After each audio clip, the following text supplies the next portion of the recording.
Geek Myths, a novel about life, love, and the pursuit of sonic screwdrivers. Available in paperback and Kindle edition from Amazon. Scanning for audio.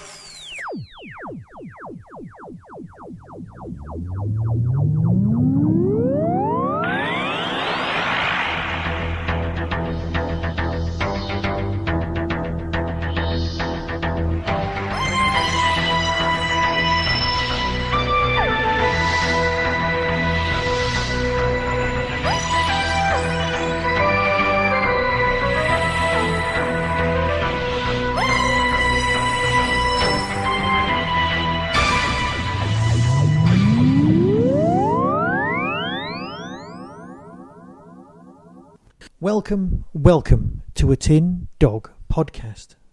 This time talking about, well, something I've not really talked about at all. I know, it's very odd for me, but it's The Third Doctor, Volume 5. Now, you know me. You know that I'm quite willing to admit when I'm wrong. You also know that I am a snob. Yes, I like my full cast, full original actors. And you know what? I've got a lot to review. So every so often something turns up in my inbox and I listen to it and I enjoy it, but I don't actually get round to doing a full review. It's not big, it's not clever, but it is at least honest. I've listened to some Third Doctor stuff in the past. I thoroughly enjoyed the Rufus Hound stuff. In fact, I even recorded a review, but you won't find it on any of the back catalogues because I forgot to edit it. And then when I lost the hard drive, well, you know how these things go. So although this is Volume 5, I've not really reviewed Volumes 1 to 4. And you know what? I'm more than willing, after listening to this, to going back and correcting that situation. But why have I been a snob? Well, let's look at it this way. I'm a bit of a fan of the Third Doctor because, well, let's put it this way. In 1995, in the summer, I went to John Pertwee's house and recorded some audio with him. I've only ever made one of the two recordings public and made an animated film. So, in a sense, if I was to animate that recording now, then I would be making John Pertwee's last film 20-odd years after his death. So that's just a bit weird. But what isn't weird is that I hold the guy in very high regard. Not every actor is going to invite somebody round to do a recording for free, are they? So I've just become a snob because Tim Trelaw isn't John Pertwee. That's ridiculous. I know these people aren't who they are playing. But there was just a psychological barrier for me to get through. And I know I'm not alone in this, but let's face it, I'm being ridiculous. We're not going to get John back. We are going to get someone who sounds pretty much like him. Yes, there are times, perhaps in the first few minutes of your very first listen, where you go, it's not quite John, is it? And then you just relax into it and go, no, it's not. But you know what? Some of the other people don't quite sound 100% like they used to anyway. I mean, Katie Manning is not the same age she was in 1970. I think she'd be the first to admit that. And that's not a problem. So when she's playing Jo, she's playing the character of Jo, but from her point of view now. I mean, so she has to modulate her voice higher. It's not becoming a caricature, but it is different. Similarly, the guy who plays Benton, he's channeling who he remembers playing. We've experienced this before, and especially in his short trip. But then you've got more people who are no longer with us. To be blunt, we don't have the original Liz Shaw, but we've got somebody else playing the part. We don't have the original Brigadier, and I'll talk about John Coulshaw in a minute, because he is very talented. But these people are not just mimics. Perhaps everyone is playing the part. Is this glorified fan fiction? Am I just thinking about this too much? And you know what? I think that last bit is the case. I was just being too much of a snob to embrace these stories fully. And boy, oh boy, was I wrong. This box set's just smashing. It really is. You know what? The actor that they've got in to play Liz Shaw is the biological daughter of the actor who played the part in the first place. Performance-wise, it's just spot on. It's note perfect. Beyond that, we've got everybody else.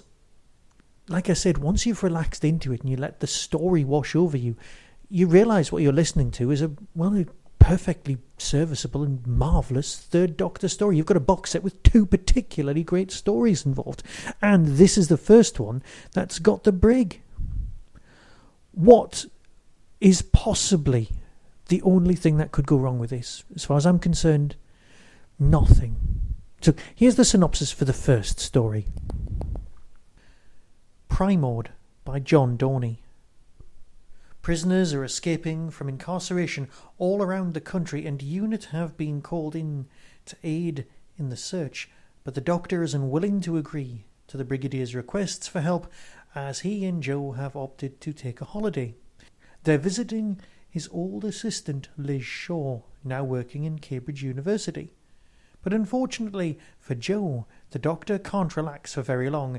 Soon the Time Lord and his friends are facing an old enemy, creatures they'd long thought they'd put to ground.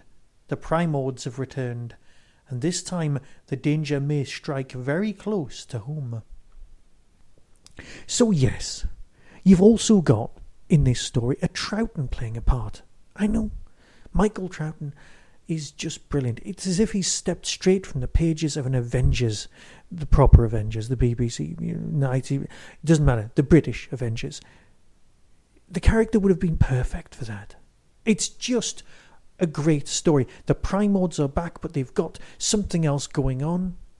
Yes, your threat comes from Earth, so that ticks all the boxes, and you've got the Brigadier back. Finally, in these stories, you've got the unit family recreated almost perfectly. All I'm worried about now is who they're going to get to play Delgado. Now, you could probably get away with using a Beaver's Doctor instead, a Beaver's Master, I apologise, but you know what I mean. Yeah, I think you do. I'm pretty sure you do. I mean, let's face it, you've listened to nearly 900 Tin Dog podcasts, so I'm pretty sure you're with me.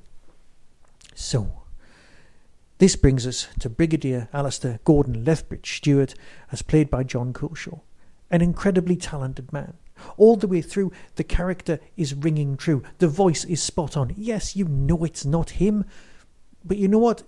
If you're not focused on that factor, it's a great performance. The voice is, I'd say, 99% there, and the only time it goes wrong is me being a snob once more, is when, if the Brigadier happens to get attacked in the story and he goes a little bit slurry, he sounds just a tiny bit like, well, John Culshaw's impression of Nigel Farage. I'm sorry I had to say it out loud. It was all I could hear for a couple of seconds. But you know what? I'm being snobby. The Primords are brilliant. The overarching storyline's great. It builds. It's got twists. It's got turns. It's got some great performances. What's not to like? Which brings us even faster to story number 2, because this is box set with 2 great tales. It's got, well, ghosts. I love a Doctor Who story with ghosts. I can't help myself. And you know what? I don't want to say anything more than that, despite the fact that this story has even got Benton in it as well. Benton just works. Here's the synopsis. The Scream of Ghosts by Guy Adams. When the Brigadier and Jo are called to look into a breakthrough in the field of portable communication, the Doctor has to stay behind with communication problems of his own. A strange signal coming through the TARDIS console that burned out its circuits. When Benton approaches the Doctor with an odd story about an old friend, the Time Lord realises his troubles and the Brigadier's investigations may be connected, and hotfoots it in pursuit. Soon they discover that terrifying sounds are walking in the woods of the English countryside, but what lurks behind those sounds may be more dangerous. It may or may not have a recurring monster, it may or may not have lots of other things going on, and it may or may not feel just a little bit like Android Invasion, but you know what? Let it go. I just don't care. I thoroughly enjoyed this box set, and I enjoyed it so much I'm going to go back and listen to the others. Yes, I enjoyed Rufus. as the monk in the earlier stories, but I want to enjoy them all. So, if you've been toying with the idea and being a snob like me, well, you're just wrong. Go on, give them a go. Start here, and if you enjoy it, go back, because this has got almost a complete unit family. And that, ladies and gentlemen, is what I'm here for. I've come for the Third Doctor, but I've stayed for unit. So here's the trailer, and I'll let you decide for yourself. So until next time, be seeing you. From Big Finish Productions, The Third Doctor Adventures, Volume 5. Some sort of interference. Completely blew the TARDIS communication circuit. Twice. Great heavens! Hello, Doctor. Doctor, are you in there? Doctor! Doctor! I do wish you'd pay just a little attention, Doctor. Well, I could say the same about you. Doctor! Liz! Professor Liz Shaw. Good to see you again. You too. Hello? I can hear you all. Yeah, sorry about that. Open fire!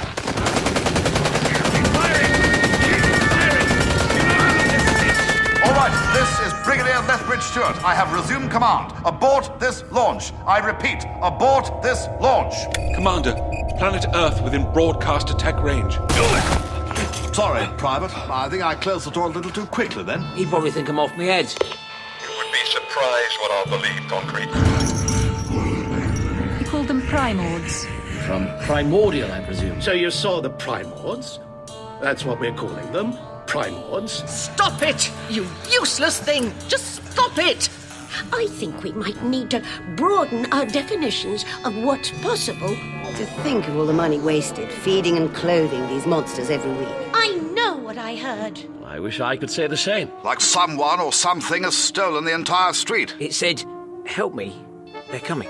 They're going to kill us. Blimey. Fire at will! They keep saying it's for the greater good, for the good of the country even. The country?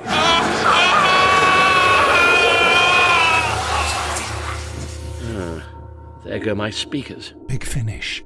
We love stories.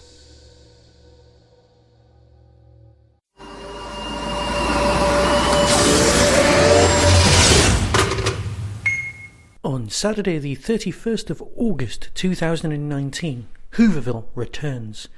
The Derby Quad brings us the best Little Doctor Who convention in the world.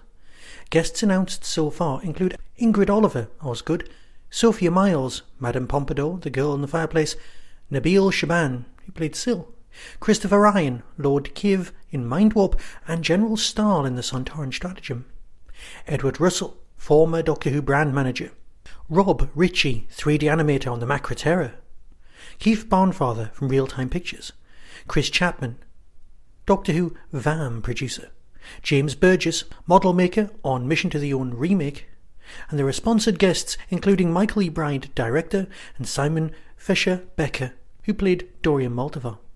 There are still guests to be announced, and some of them are pretty impressive. So get yourself over to the Derby Quad website and book yourself a ticket for Saturday the 31st of August 2019. See you there. That was the Doctor Who Tin Dog Podcast, available on iTunes, YouTube, Twitter, RSS, Vimeo, and across the internet. Doctor Who and its associated properties are all copyright and trademark of the BBC. No infringement is intended. Why not become a supporter by visiting patreon.com/tindog. Contact the show on tin-dog@hotmail.co.uk. The Tin Dog Podcast is a founder member of the Doctor Who Podcast Alliance.